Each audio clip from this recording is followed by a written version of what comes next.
Question 25. Read the passage and use the diagram to answer the next question. When there's a change to the volume of a gas mixture, the pressure of the gases will also change. Le Chatelier's principle indicates that when the pressure of a reaction is disturbed, the equilibrium will shift the direction in order to offset the pressure change.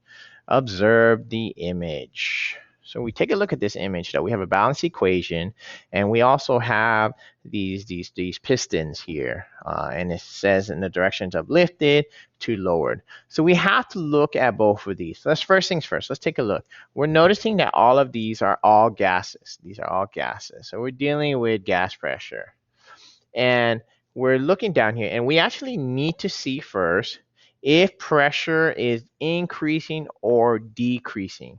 Is pressure increasing or decreasing? Let's do that. And we only need to see the balance equation. We don't need to see the molecule, so we'll just look at here. So let's take a look here. If I have from here pistons lifted to pistons lowered, so I have P1 and P2. We need to find out if the pressure is increasing or decreasing. So, actually it already tells you it's all going this direction. Excuse me. All right. It's all going in this direction. If I saw this arrow here.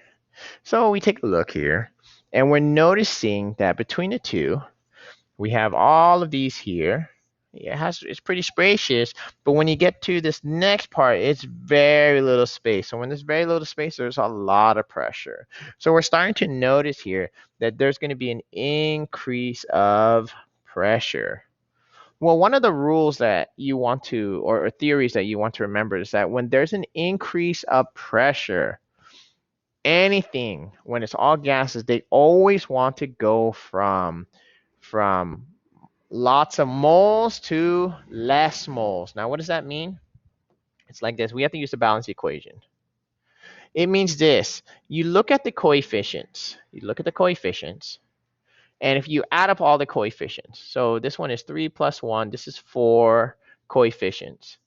And this one is 2. Whenever there's an increase of pressure, you want to go from higher moles or coefficients to less moles, less moles or coefficients. You want to go in less. That's how the general rule goes. Now, if there were to be a decrease in pressure, then you would go the opposite direction. You always want to go from least moles to greater moles. But because of this question, since there's an increase in pressure, you want to go to the right from more to less moles, and that's from the balanced equation. So we take a look here. We're trying to go to the right. Let's take a look at the answer. What direction does the reaction shift when the pistons is lowered? It would be to the right, and that is correct.